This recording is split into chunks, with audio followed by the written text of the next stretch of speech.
Fala, veteranos! Eu sou o Renan Muniz e hoje estou aqui com ele, a voz das transmissões esportivas da Difusora. Gasparino, seja bem-vindo. Valeu. Conta um pouquinho como começou sua carreira como locutor esportivo. Bom, comecei em São João da Boa Vista, né, em 2012. Na verdade, eu sempre fui repórter, né, desde quando eu me formei na Faculdade de Jornalismo em São João da Boa Vista, 2005. Desde 2004 eu trabalhei como repórter, fiz comentários, fiz plantão, mas a narração sempre tive um pouco de medo, né, apesar de algumas pessoas falarem, né, tenta ser narrador, vai tentar ser narrador, eu sempre tive um pouco de receio, um pouco de medo, sempre fui muito tímido, né. Em 2012 surgiu uma semifinal de um campeonato de futsal, até a Taça IPTV, né, que tem em todas as regiões aí, né, sul de Minas também tem, mas lá em São João da Boa Vista, o time de São João sempre muito forte. O time de São João chegou numa semifinal e o nosso narrador, que é de uma cidade vizinha, Espírito Santo do Pinhal, ficou rouco no dia da transmissão. Muito rouco, uma gripe muito forte, não tinha condição nenhuma de narrar. E aí a gente não tinha tempo hábil para ir atrás de outro narrador, né, e foi ali que eu tive que fazer a minha primeira transmissão. E aí desde então eu comecei a treinar, né? Desde essa primeira transmissão comecei a treinar mais, começou a aparecer outras oportunidades, a gente foi pegando e graças a Deus hoje a gente consegue desempenhar um papel aí legal, a gente tem evoluído a cada jogo, a cada ano, né? E evoluindo ainda mais participando do campeonato profissional. Em São João a gente não tem o profissional, né? Então estando aqui em Poços de Caldas com a Caldense, isso é muito bom, ajuda a melhorar ainda mais. Como foi sua chegada aqui em Poços de Caldas e na Difusora? O ano passado, né, 2015, eu fui convidado pelo pessoal da Rádio Difusora, né, na pessoa do Paulo Sérgio, na pessoa de toda a direção do Grupo CIOF, né, o Rogério principalmente, indicado por pessoas que já conheciam o meu trabalho em São João da Boa Vista, né, lá a gente tem um campeonato amador muito forte, que a gente transmite por lá, e nessa indicação, né, do próprio Paulo Sérgio, do próprio Rogério CIOF, eles me trouxeram, foi uma aposta, né, porque eu assim, perto de outros narradores, sou muito novo ainda, né? O pessoal na narração tem um pouco mais de experiência e foi uma aposta que a gente abraçou aí, e hoje até hoje fico muito feliz de ter podido aceitar esse convite e estar participando por mais um ano do Campeonato Mineiro. Você já torcia para Caldense? Tinha uma simpatia com o clube? Ou isso veio após começar a narrar os jogos? A simpatia com o clube sempre tive, né? Porque a Caldense hoje da nossa região, leste paulista, sul de Minas, é a principal equipe do futebol profissional, né? E por vir Cruzeiro, por vir Atlético aqui, né, jogar América, a gente sempre estava por aqui acompanhando a campanha da Caldense e vindo ver esses jogos principais, né, esses jogos com as equipes grandes. Eu sempre tive aqui, 2012 tive aqui, 2011 tive aqui acompanhando só na torcida, né, sentado até na arquibancada descoberta, lá já tomei chuva, já tomei sol aqui e sempre torci muito, sempre gostei. Acompanhei uma época muito o time do Rio Branco também, né, lá em Andradas, né, a gente também nessa nossa região quando existiu o Rio Branco, mas a Caldense sem dúvida é uma paixão, até por ser alviverde, né? Posso até revelar que eu sou palmeirense também, né? Gosto muito da Caldense também por conta disso. Mas desde que a gente começou a trabalhar e vivenciar a Caldense mais de perto, essa paixão ficou muito grande e hoje eu não consigo narrar um gol da Caldense se não for torcendo junto, porque a gente fica bastante emocionado e sempre torcendo para a Caldense crescer ainda mais no cenário do futebol.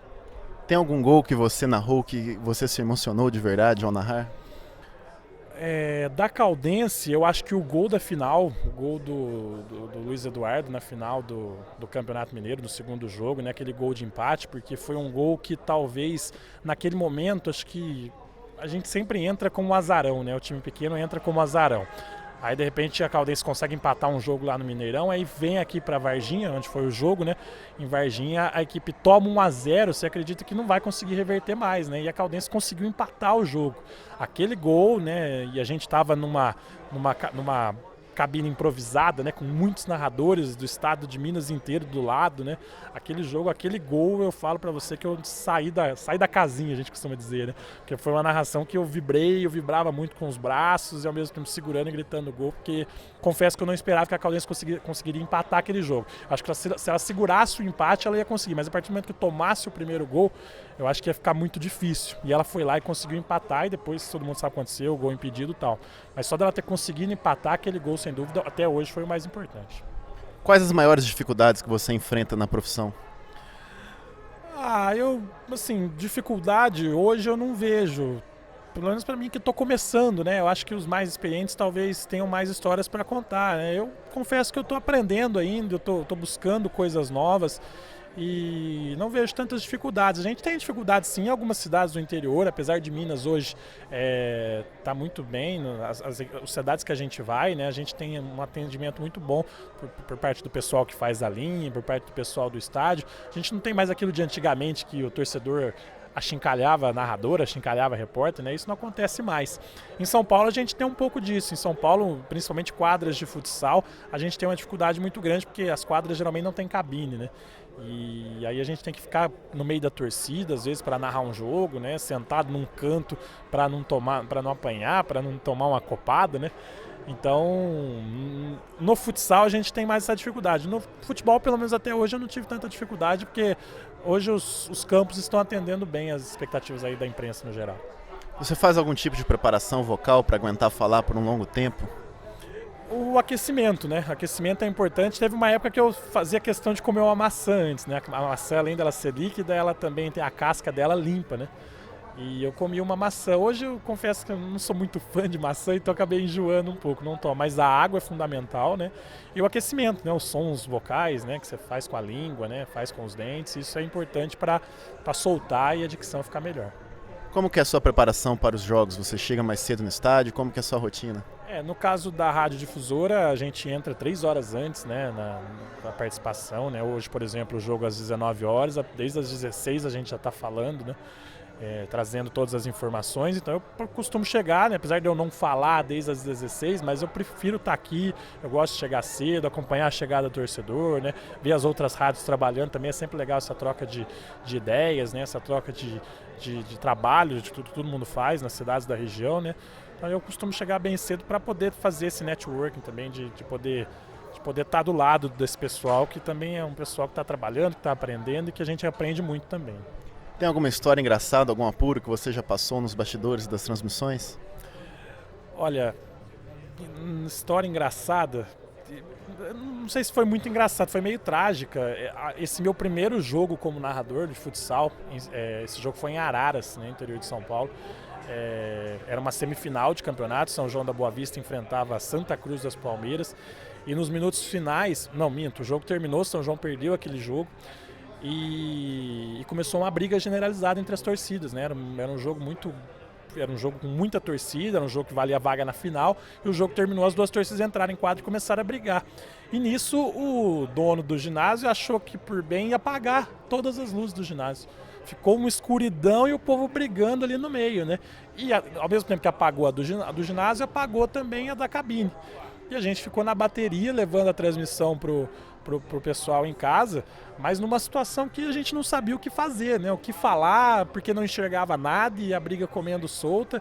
E eu confesso que foi uma das situações mais assustadoras que a gente passou, porque a gente tinha amigos jogando, né? Amigos na torcida ali também, e de repente a luz apagou, a gente ficou bem assustado. Tanto que depois lá fora ainda quebraram o ônibus da torcida de São João, né? Teve toda uma confusão. Mas não vou dizer engraçada, mas é uma história mais assustadora que a gente lembra desse período de narração que eu fiz. Que é pouco, porque por enquanto são 4 anos ainda. O narrador tem a função de registrar tudo aquilo que está acontecendo com a maior quantidade de verdade possível. O que significa para você registrar esse trabalho para a posteridade, principalmente nos jogos que não são filmados pela TV? Eu confesso que fico bastante honrado, né? Porque a gente sabe, claro que hoje a gente tem outras 2 emissoras, né? São 3 emissoras acompanhando os jogos da Caldense, mas a gente fica bastante honrado de saber que tem muita gente te ouvindo, principalmente nos jogos fora de Poços de Caldas, né? Principalmente quando é um jogo em que a Caldense precisa daqueles 3 pontos, vai buscar classificação, vai buscar vaga em alguma coisa, né? Você sabe que o torcedor está ali, sentado do lado do rádio, te ouvindo. Então você tem a obrigação de tentar levar o máximo de detalhes possível, né, para o torcedor, né? Tentar fazer com que ele realmente esteja dentro do estádio. E eu fico muito feliz de poder ser esse porta-voz, né? Tentar levar e tento ser no meu diferencial, tentar seguir e sentir essa mesma emoção que o torcedor está sentindo. Eu sou um torcedor nato, né? Um apaixonado por futebol e torço mesmo, vibro, para quem eu tenho que vibrar eu vibro mesmo. Então eu acabo sendo um torcedor mesmo da própria Caldense e tento passar isso de uma forma, além dessa paixão que eu tenho pela Caldense hoje, poder levar também todos os detalhes que acontecem no gramado. Isso para mim é fantástico. Você tem medo ou receio de dizer algo e incomodar alguém? Não, não, não, não. E a gente está tendo muito isso esse ano, né? Porque o ano passado a gente tinha muito para elogiar e esse ano a Caldense passa por dificuldades, né? A gente sabe, claro, que cada ano vai ser uma história, né? E esse ano a Caldense briga, ao mesmo tempo que briga para subir na tabela, também briga pelo rebaixamento, né? Então a gente não pode se esconder da situação, né? Se um cara jogou mal, a gente tem que falar que jogou mal. Se o técnico mexeu errado, a gente, no nosso entendimento, a gente tem que falar que mexeu errado ou que jogou mal. Claro que isso são opiniões, de repente você não concorda comigo, de repente um torcedor não concorda comigo, mas eu tenho que passar aquilo que a gente acha, aquilo que a gente vê dentro do campo, né? E nesse ponto a gente não tem nenhuma preocupação porque a faculdade nos deu isso, né? O jornalismo nos dá isso e isso é importantíssimo também para você poder, na hora que você faz a crítica, você faz, mas na hora que você tem que elogiar, você também elogia. Como você faz para memorizar os atletas, os nomes dos atletas da equipe adversária? Você olha na lista e olha na camisa? Isso demora um tempo para acontecer? Como é que é isso? As equipes adversárias demoram um pouco. Eu confesso que eu não tenho muito esse feeling de olhar a chuteira, a cor da chuteira, ou às vezes a cor do cabelo do cara, né? Eu vou muito no nome e no número, né? E tento pegar um pouco da fisionomia do jogador, né? Mas jogador de time de fora a gente tem um pouco mais de dificuldade, mas e na escalação a gente coloca o posicionamento, né? A gente faz a posição zagueiros, meio campos, atacantes, né? Então a gente tenta seguir baseado na posição que ele está ali no campo. Claro que às vezes a gente erra, mas a gente tenta seguir mais ou menos isso mesmo, porque tem jogador que às vezes está lá na frente, está lá atrás, está no meio, né? A gente tenta fazer o possível para não errar e isso depois de 10 minutos vai ficando mais fácil. E quando tem um jogador com nome estrangeiro, como é que você faz para a pronúncia correta do nome? E a gente tem que perguntar, e a gente pede o apoio para o repórter, né? O repórter, inclusive no último jogo não é um jogador estrangeiro, mas era uma informação que eu precisava saber de determinado jogador. A gente pede para o repórter ir até o banco, perguntar para o treinador, perguntar para alguém da equipe, né? E aí o repórter te dá essa coordenada, né? Te dá essa informação correta, ele vai perguntar para alguém, às vezes até para o próprio jogador, e aí você não tem esse problema de errar na hora da transmissão. Estamos chegando ao final da nossa entrevista, gostaria que você fizesse as considerações finais. Bom, queria agradecer, né, a vocês, têm acompanhado o trabalho de vocês, da Lama Verde, né, e fico muito feliz de vocês estarem buscando essa história, né? Eu acho que isso é muito legal, principalmente ouvir aqueles mais antigos, né? Aqueles que realmente fazem a história da Caldense. Eu tô só começando e gostaria muito de continuar muitos e muitos anos aqui acompanhando a Caldense, né? Eu dei muita sorte de já chegar aqui em 2015 e ver o time chegar numa final de Campeonato Mineiro, né? E desde então a minha paixão pela Caldense a cada dia só aumenta, a gente torce mais, independente da campanha. Claro que se tá ruim a gente vai falar mal, vai criticar, mas sempre torcendo muito e sempre torcendo para que a situação saia, para que a Caldense consiga melhorar ainda mais no campeonato. E eu fico muito feliz de ver vocês trabalhando também em prol disso, levando a Caldense onde realmente ela merece estar, né? Que é com mais de 90 anos aí, né? Tá num cenário importante do futebol, né? Classe A do futebol. A gente fica muito feliz de ver esse trabalho, tanto do marketing da Caldense, da assessoria da Caldense, como vocês da torcida, nós das rádios também. Acho que isso é muito importante, essa união é muito importante para ver a Caldense cada vez maior. Muito obrigado.